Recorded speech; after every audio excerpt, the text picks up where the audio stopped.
Welcome to Monday. Also to First Things First, I'm Jenna Wolfe. That's the Hall of Famer Cris Carter. That is Nick Wright. Our 30th episode, guys. 30 of these. Very nice. And about 630 left to go before we, say... Oh, before what? I don't know. 630. You got a shorter shelf life than I imagine, Jenna. Do you have a good weekend? Great weekend. I haven't gotten any smarter after 30 episodes, so we'll get to that later. We know, of course, you had a good weekend. You skipped my party. I had a little case of Catalina FOMO, wine Nick. mixer. I had a little case of fear of missing out with you guys. Y'all had a nice big Halloween party, like 3 weeks before Halloween hit. It was a birthday party as well, Jenna. You'd have known if you'd have showed up, but you didn't, so... Yeah. So we're going to start that way. Crazy, crazy week in the NFL, but let's start with bad news out of Green Bay, and during football season, it's about as bad as it gets there. Aaron Rodgers broke his collarbone in the first quarter against the Vikings. Not surprisingly, the Packers went on to lose 23-10. And initial reports are Roberts could possibly miss the entire season. Mike McCarthy spoke after the game about moving forward without his quarterback. Definitely hurts, but as a football team, we have to move forward. Aaron's a great player. He's a huge part of our success in our program, but this is the state of the National Football League. You have to deal with all your injuries. I've been preparing for this moment for a long time now. So, obviously we didn't get the job done today, but we'll be better. Okay, a lot to dive into here. And CC, I'll start with you. Do the Packers have any chance to tread water while Rodgers is out? Because that's seemingly the only way they're going to stay in contention is if they keep things status quo while he's out, and hopefully he gets back before the end of the season. Well, the Packers are 4-2. All right. Let's just level set, as Nick would say. There's 10 games left. How many games would they have to win to get into the playoffs? 10. 10. So they need 6 more wins. All right? How do they get 6 wins out of Brett Hundley? I don't see 6 wins. It's not a team that's meant to win 6 games with Aaron Rodgers being out. But no team that has a franchise quarterback is built to be able to withstand it. New England, if we change the name, Tom Brady, they can't withstand it. Drew Brees, they can't do it. Matty Ice, they can't do it in Atlanta. NFL is not built to being able to sustain a playoff run without your starting quarterback. There's only a couple teams can do it. Now, New England, we might have more faith in them. The reason why is because they can win more games different ways than other teams. But the Green Bay Packers, ever since they've had Brett Favre, they have determined, and Brett Favre even had better tools than Aaron Rodgers has because there was a guy named Reggie White in a defense. They also had a running game, several wide receivers, but there's no franchise that is franchise quarterback driven as Green Bay. How they put the roster together with Ted Thompson, no. There's no plan for them to think that Aaron Rodgers is going to get hurt and them being a playoff team. They don't participate in free agency like most teams do. Very seldom do they ever go out in the last 5 years. They added Julius Peppers 1 year, and this year they Martellus Bennett, and they added him. But besides that, they don't do it. So they rely on the draft. And Hundley, he earned the second team position. He's been there a couple years. He beat out Tolzien, who ended up going to the Colts, who ended up getting a bench there for Jacoby Brissett. So, no, I don't see this organization. It wasn't put together this way. It wasn't the intention.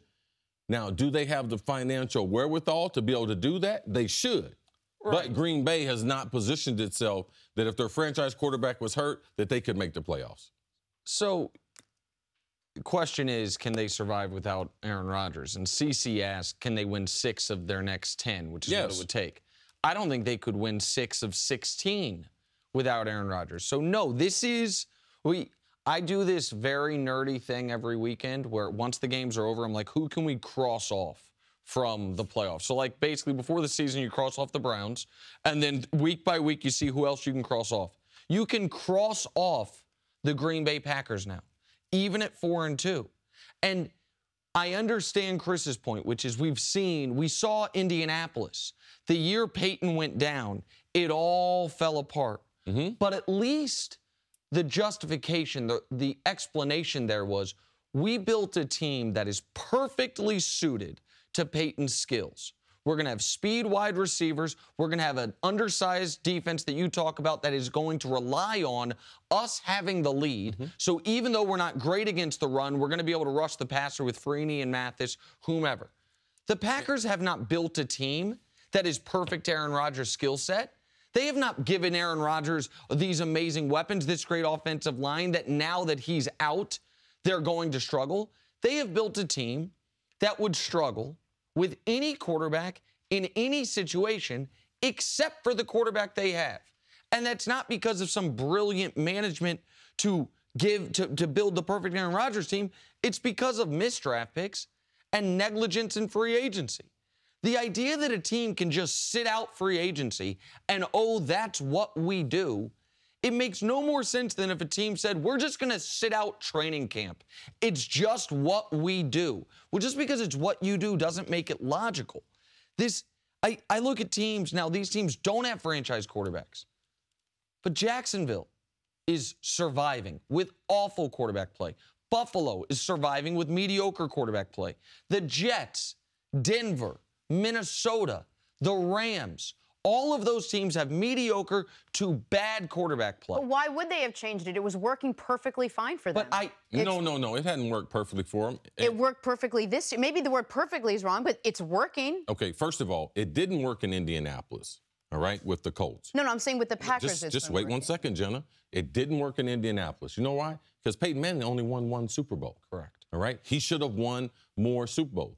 And anyone who has watched Aaron Rodgers and watched him win the Super Bowl a number of years ago thought that Green Bay should be better. They should have been back in the Super Bowl by now. But why not? Because their defense, and they get more injuries than the rest of the league. Now, the people say, well, you can't complain about injuries. Well, Green Bay, for the last 5 years, it's every year. They have, 5 to 10 players on injured reserve. Even the year they won the Super Bowl. I think they end up with double digits of players on injured reserve. So those are the things that I would look at. That's why it hasn't worked perfectly, because they haven't positioned themselves to get home field advantage. And when Aaron, if he doesn't play well at all, they have almost zero chance of winning. But they were, 4-1 coming into yesterday's game? Absolutely. So it was working this season, and they're not going to fix what's not broken. The irony is that he actually, I know what happened to him yesterday wasn't a protection issue. He actually got both of his tackles back and had seeming protection and then got hurt. But if it's working in the standings, why would they Jenna, change this is where, go ahead. This is where, to use a quote that a man maybe more eloquent than me came up with, but I can't remember his name, so I apologize. Good is the enemy of great.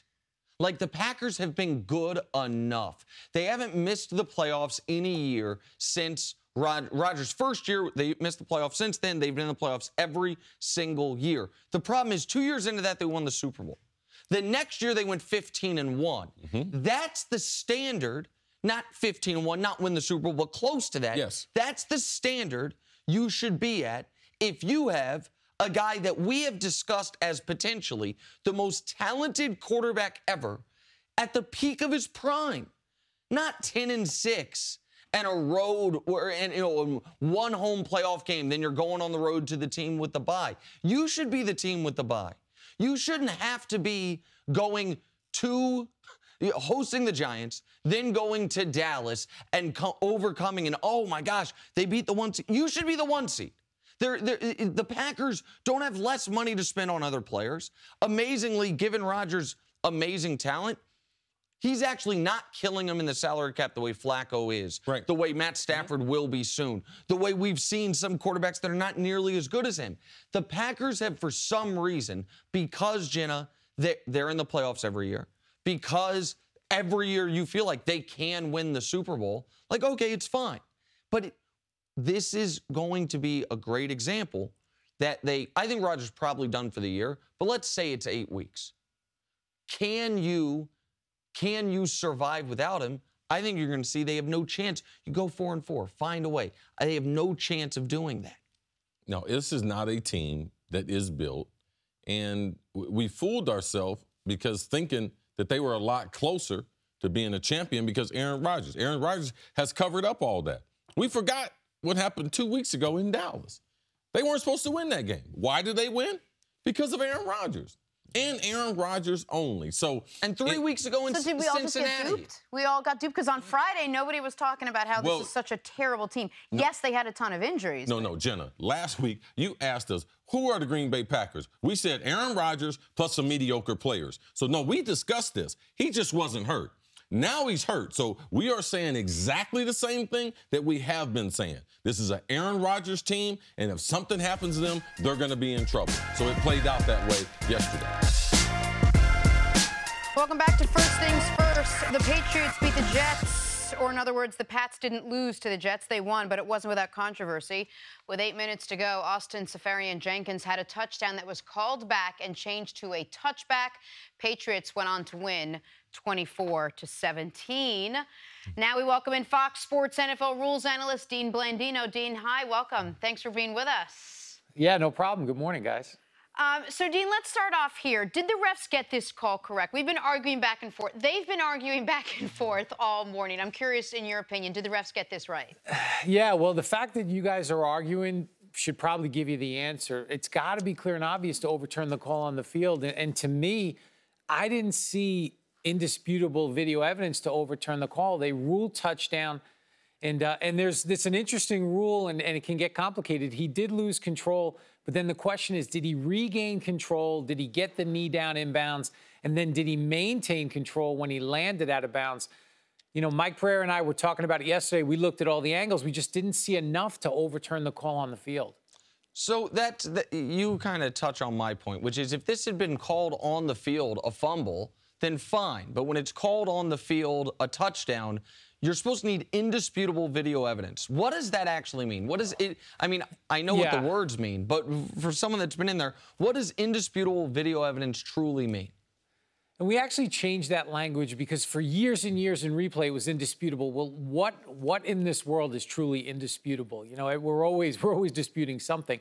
So we changed that language, and really what it means is clear and obvious. It has to jump out. It's all of us sitting together watching the game. There's 50 people in the room, and we can all agree, yes, that call is incorrect. It should have been a touchdown. It should have been a catch, whatever it is. It's got to be clear and obvious. That's what indisputable means. And in the play yesterday, there was just so many questions, and there was enough doubt there where we just felt we have to leave that call on the field. Dino, I feel like I'm a man on an island here where I thought they got the call right. Okay. And it's based on my experience also working with you guys at the NFL office and trying to establish what a catch was a couple seasons ago.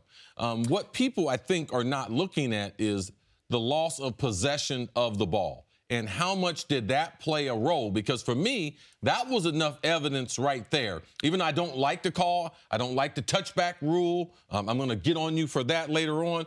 But him losing possession, I know that there was not a chance to make a football move once he lost possession because falling, like the Des Bryant, falling is not a football move. So how was he able to reestablish, and wherever he landed was going to be the final mark if he had possession of the ball? Do you agree with that? Yeah, no, that's interesting. It's all good points because the rule basically is if he loses control, which he did, the ball did come loose, then he has to regain control, and just like a catch, he has to maintain that control all the way to the ground. And certainly you would get involved in football moves and doing something common to the game.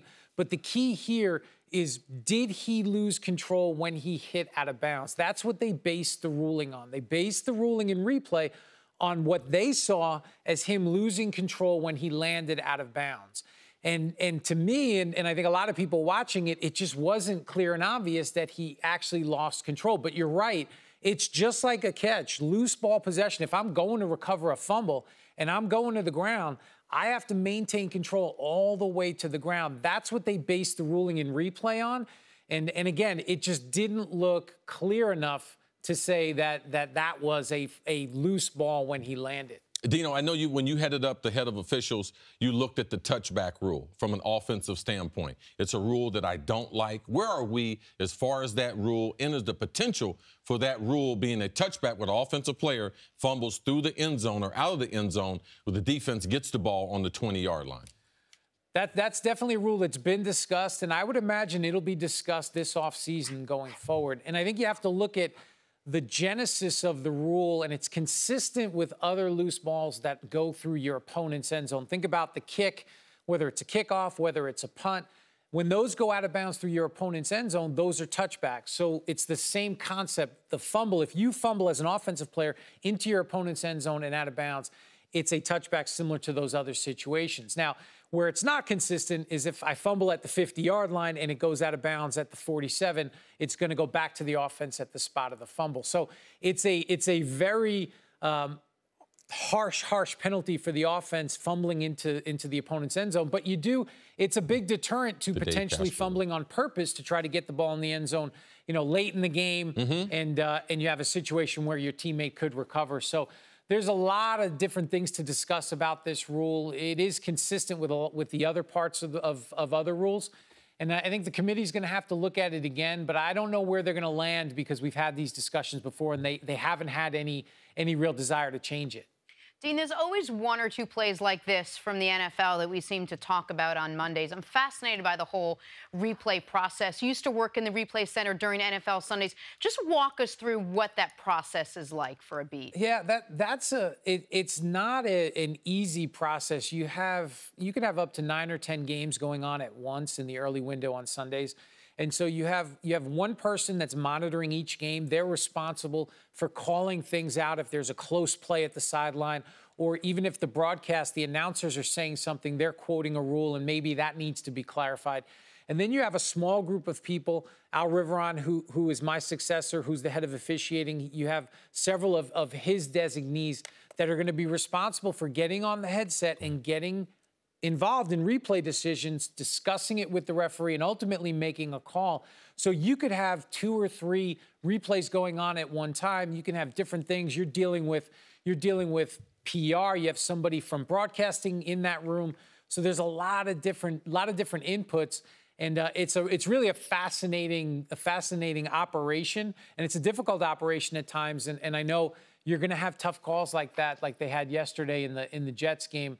And you kind of just do the best you can. It's such an interesting process. Dean, thank you so much for sharing, for joining, for giving us some insight. Much appreciated. You got it, guys. All right, moving on. Remember when we all called it a career for Adrian Peterson? So silly. In his first game for the Cardinals, Peterson rushed for 134 yards and 2 touchdowns. That after doing literally 100% less in his brief stint with the Saints. Cardinals go on to win 38-33. Peterson spoke about his performance after the game. This is the opportunity that, I've been waiting for, So, like I say, once I got that call on Tuesday, I was rejuvenated. My wife even seen it. She was just like, just feel like, boulder would just lift it off your back, So I knew I was going to have the opportunity that I was waiting for, and it's all about taking advantage of it. Nick, I present to you my loaded question of the day. Is Adrian Peterson back? What does back mean? Like, he's certainly, I would like to congratulate Adrian Peterson. Is he an NFL running back? Because that would be back for you. What? Is he an NFL running back? You heard the question. He looked like one yesterday. Oh, okay, no problem. He looked like one yesterday. That's major coming because last week he wasn't. Well, not just, hold up, not just last week. The last 13 games he'd played in the NFL with the Vikings, and then with the Vikings again, and then with the Saints, of all the running backs in the league, going into this week, since week 13 of 2015, you know who had the lowest yards per carry? It was Adrian Peterson. So I congratulate him on an outstanding football game. It's not, he got lucky on the blocking. No, he was great. He looked like vintage Adrian Peterson. The 27-yard touchdown run where he's going to the right, one cut left, squeaks between the line of scrimmage, and then breaks away. That was great. He was absolutely fantastic yesterday. Also was fantastic Carson Palmer. And I don't think he's going to duplicate that performance. Of the old guys on the Cardinals, the only guy who I'm confident can duplicate what he did yesterday is Larry Fitzgerald, because he seemingly does that every week. So is Adrian Peterson back? No, he's not back. He had a great game that I didn't know he had in him, and I congratulate him. But does this change my opinion that Adrian Peterson is a subpar NFL running back, that Adrian Peterson is a fringe NFL running back? No, it doesn't. If he does this, if he does 70% of this moving forward, that'll change my opinion. But why am I going to take this game more seriously than the game before, CC? Well, because you said he wasn't an NFL running back. Yeah.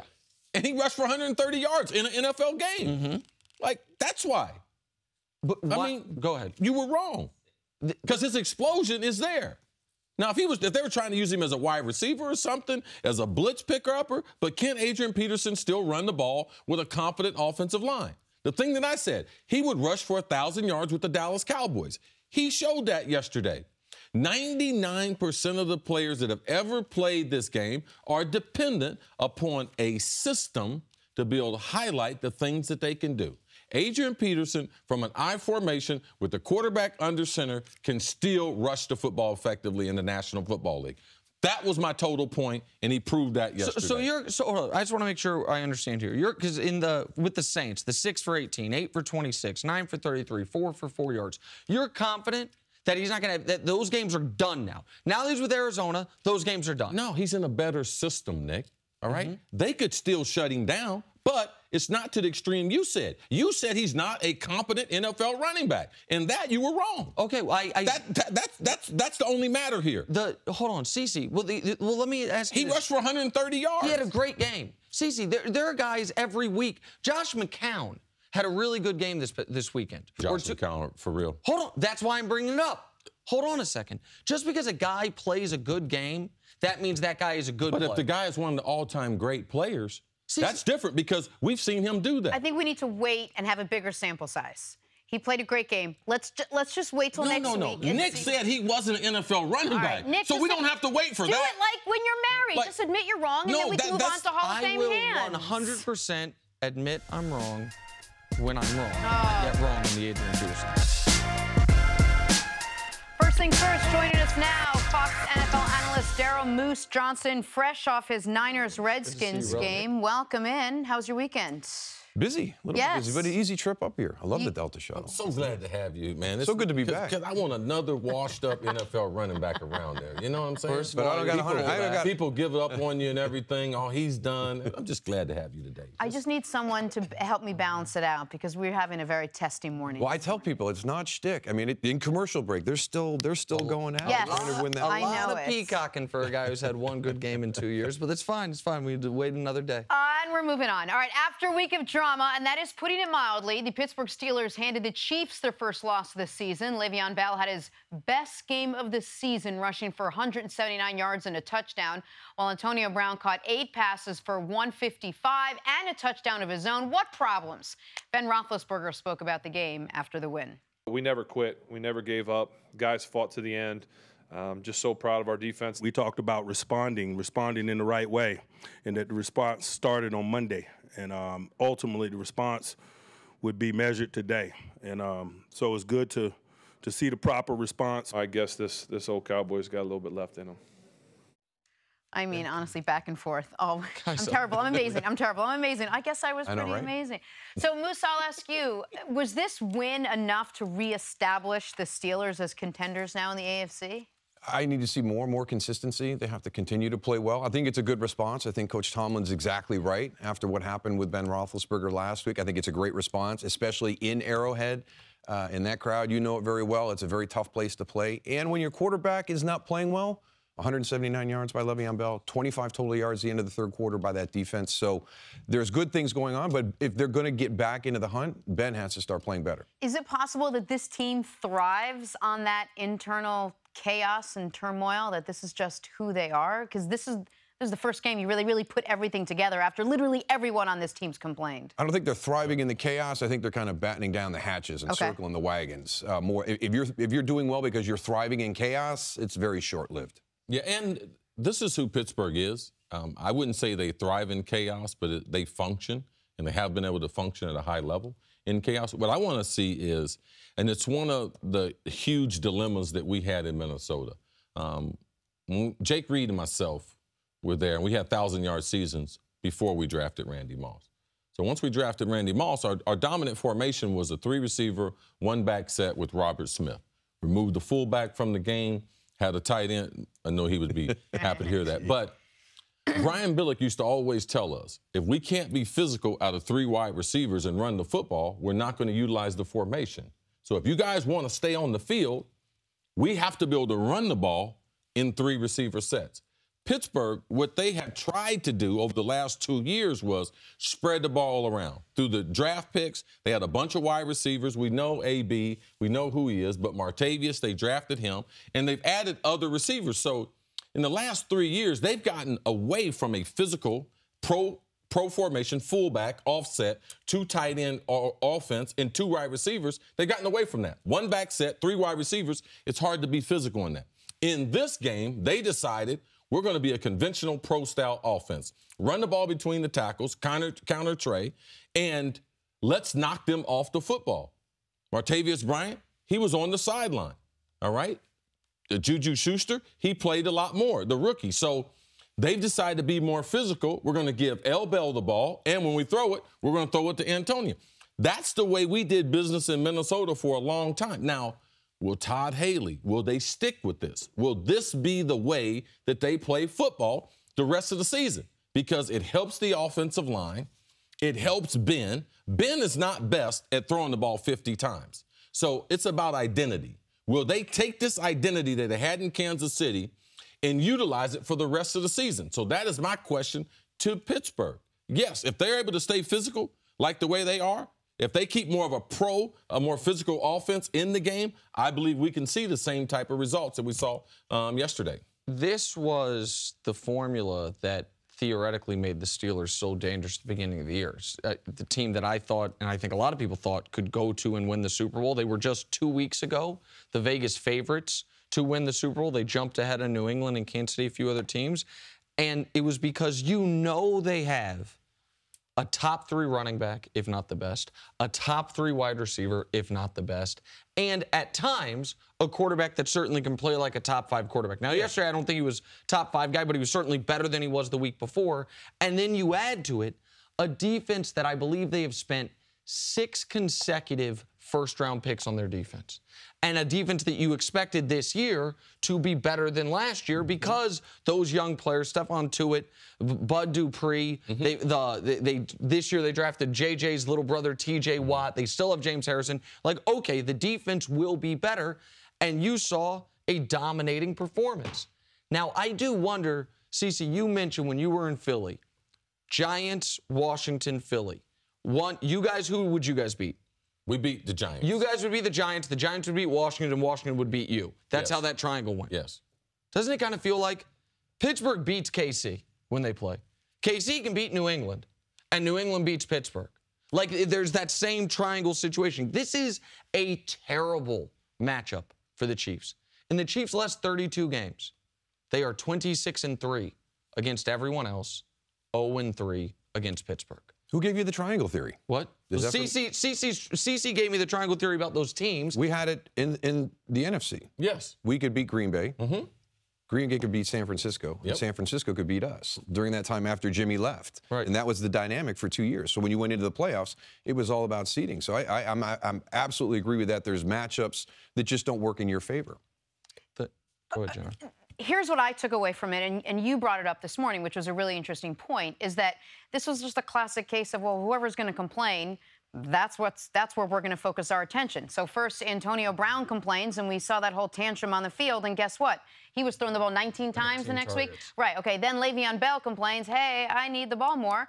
And how many times did he touch the ball yesterday? He have 32 carries and 3 catches, so 35 touches? This is not the way you want to do business, I would assume, in a locker room. I think this is all just a recipe for, okay, we're going to give this squeaky wheel far more attention than anyone else. Eventually, that dynamic isn't going to work. No, it's not sustainable. It's what Cris talked about for Todd Haley. He's the one who has to figure out how to create this game plan with all these players around. They do have one of the better skill sets in the NFL, and there's going to be certain games where Antonio Brown is featured. There's going to be certain games where Le'Veon Bell needs to be featured, and those guys have to understand that. And if they can't function in that, then they don't have any opportunity to have success down there. You can't. The chaos theory does not work in a team sport. There has to be. You have to have that ego to want the ball, but then you also have to know when the game is suited for somebody else. We just talked about the triangle matchup as teams. The same thing happens within the individual players on those teams when those games come around.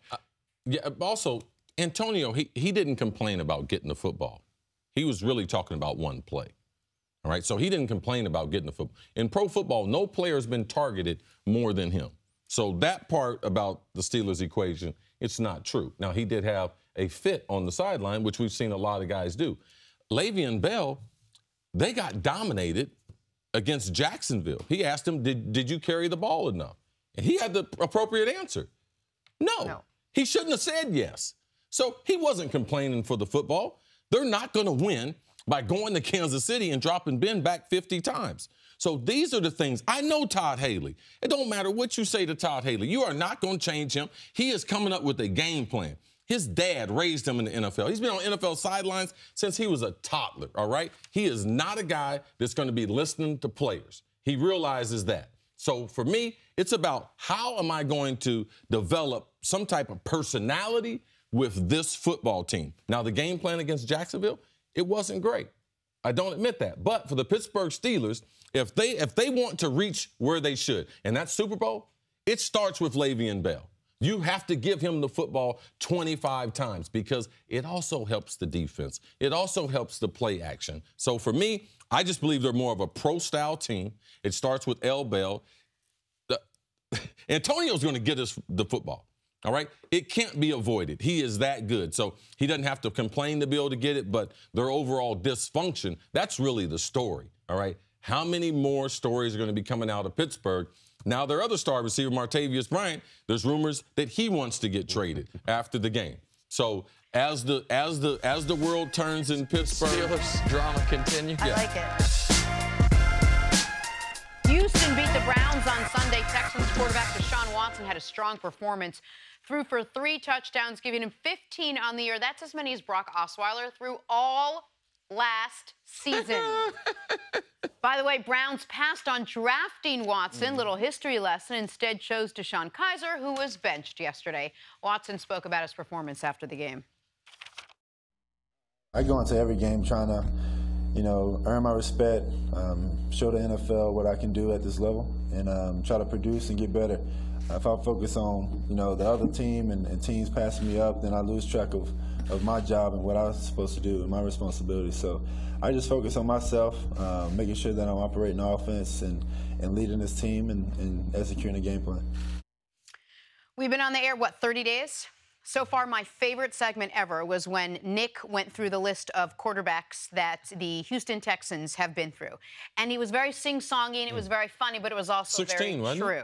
Well, they have changed quarterbacks 16 times. Different It's quarterback. been 9 different guys that have played for them So since Bill O'Brien. Since Bill O'Brien has gotten there. And so I asked you, Chris, has Deshaun Watson been the guy to turn the Houston Texans into potentially contenders in the AFC? Yeah, or any quarterback with a pulse would have turned them around the last 3 years. They've had 16 different changes. They didn't have a pulse. Correct. Gotcha. Between the 9 of them. No, they got it right. They were in pursuit of a quarterback, and they have been the last several years, and they got it right. Now, I also like the fact that they missed on the first one, Brock Osweiler. They gave him the big-time contract, but they realized that, man, he's not the guy. So let's cut our losses. They traded him off to Cleveland. Let's draft another guy.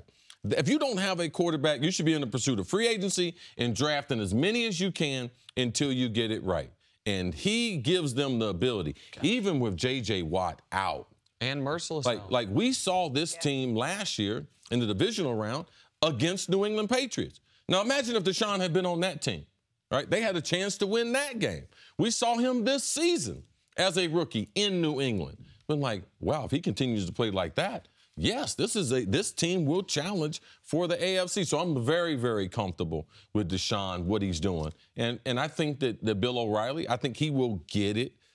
Bill O'Brien, he will get it. Yeah, he's another guy. But Bill O'Brien, he will definitely get it right compared to the other guys. So CC, I'm so glad you made the point about the Texans cutting their losses.